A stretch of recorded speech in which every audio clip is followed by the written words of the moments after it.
A paz do Senhor, tudo bem? Eu me chamo Jefferson Duarte e hoje eu quero estar aqui para te ajudar a compreender um pouco sobre as 7 igrejas do Apocalipse.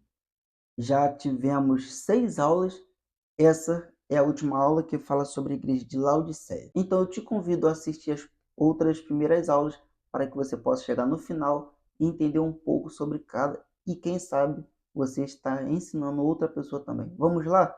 Apocalipse, capítulo 3, versículo 14 até o versículo 22. E ao anjo da igreja dos Laodicenses escreve: aquele que tem ouvidos, ouça o que o Espírito diz às igrejas. A cidade de Laodiceia não tinha o seu reservatório de água.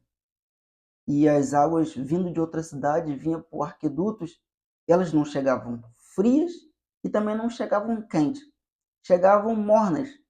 E Jesus está fazendo uma comparação espiritual para a igreja de Laodiceia, que eles estavam dessa forma. Não estavam frios e também não estavam quentes, estavam mornos. E por isso Jesus fala que vomitaria eles da boca, pois a água, se chegasse gelada, estava agradável para eles. Se chegasse quente, poderia fazer algum alimento também, ou eles usariam para algum tipo de necessidade, mas morna já não serviria. E a igreja estava dessa forma. A igreja que estivesse fria é uma comparação. Eles já estariam fora, já não seria mais igreja. Mas se eles estivessem quentes, eles estariam dentro, estariam firmes ali na promessa de Deus, vigiando e trabalhando para Cristo. Então, por isso que ele está dizendo: bom fosse frio ou quente. Se estivesse frio, já está decidido, está fora. Mas se estiver quente, é porque está dentro. Agora, morno, o pior cristão não é aquele que já saiu e negou a fé, mas é aquele que negou a fé e continua dentro trabalhando. Ou seja, ele está trabalhando, mas está trabalhando debaixo de pecado. Ele não está ali com seu coração guiado para Cristo. E por isso Jesus fala: vomitar-te da minha boca. Porque a água, quando chegava morna, em temperatura não quente, mas também não fria, causava náusea.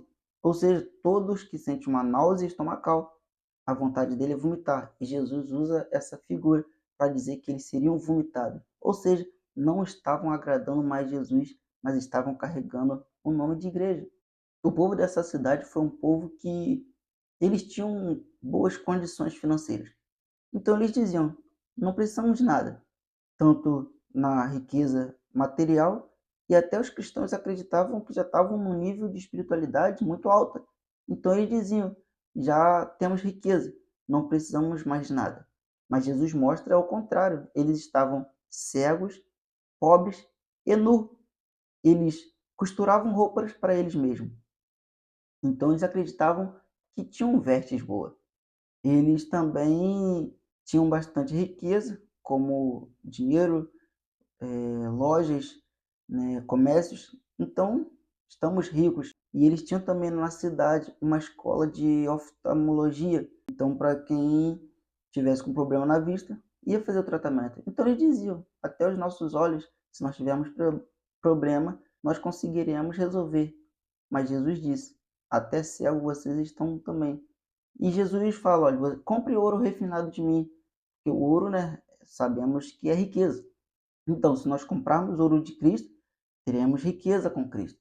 Se comprarmos vestes, o nosso corpo será tapado pela glória de Deus e os nossos olhos serão abertos pela graça de Deus através do Espírito Santo. Por isso que Jesus está falando: que vocês precisam, busquem em mim. Quanto mais você precisa de você, menos você terá. É da mesma forma que a Bíblia vai nos relatar que maldito o homem que confia no homem. Ali não está falando que é maldito o homem que confia em outra pessoa, mas é o homem que confia no seu próprio poder, nos seus próprios interesses.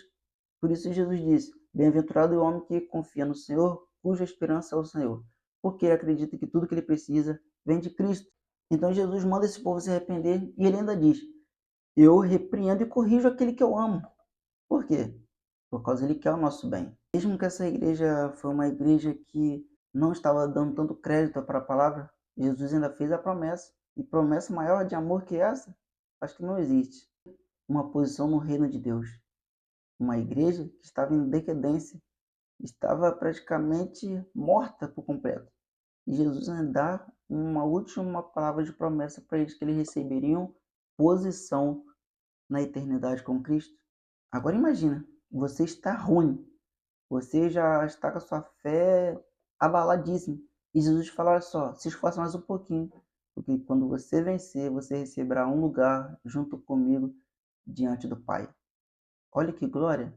Então, o que nós aprendemos com essa lição da igreja de Laodiceia é que nós temos que procurar todas as coisas em Jesus. O que nós precisamos procurar em Jesus, não nos orgulharmos daquilo que nós somos, o que temos, porque nós ainda vamos continuar precisando de Jesus Cristo. E outra coisa, não fique morno, muito menos frio, mas fique quente. A Bíblia também faz um relato. Tem o caminho bom e o caminho ruim. Porém, escolha o bom. Então vamos escolher as coisas boas de Jesus Cristo, porque ele pode abrir os nossos olhos, pode vestir o nosso corpo e a nossa alma, Efésios 6, revesti-lo de toda a armadura. Ele também pode limpar os nossos olhos para que possamos enxergar o sobrenatural de Deus. E se caso nós estejamos errados, ele vai nos corrigir, porque ele nos ama. Se você hoje está falhando com Cristo, se arrependa, procure o melhor para que você possa viver o melhor que ele tem para a tua vida. Jesus te ama e quer te elogiar. Então se esforce, porque a promessa dele se cumprirá na tua vida. Você percebeu que nós falamos sobre 7 igrejas, 5 dessas igrejas foram repreendidas e 2 foram elogiadas? Nós percebemos que a maioria das igrejas estavam erradas. Diante dos dias hoje atuais, está seguindo dessa mesma forma. Poucas igrejas estão sendo aprovadas por Cristo, mas todas as igrejas estão se recebendo a oportunidade para o arrependimento. Viu que todas elas tiveram promessas no final? Sentar no trono, vestes brancas, nome no livro da vida, comer do maná, andar com Cristo, mas todas as promessas apontavam para um só lugar, que é a salvação eterna. Então, foram usadas palavras finais para promessas, mas todas elas com um destino só. Pois aquele que tem ouvidos, ouça o que o Espírito diz à igreja. Aí você pergunta, mas aquele que é surdo? O Espírito Santo, ele usa a sua maneira de falar com cada um, mas todos provarão da sua palavra, e todos que ouviram e guardaram no seu coração receberão a coroa da vida. Salvação eterna com Jesus, estará no trono juntamente com ele diante do Pai. E nós louvaremos o nome do Senhor.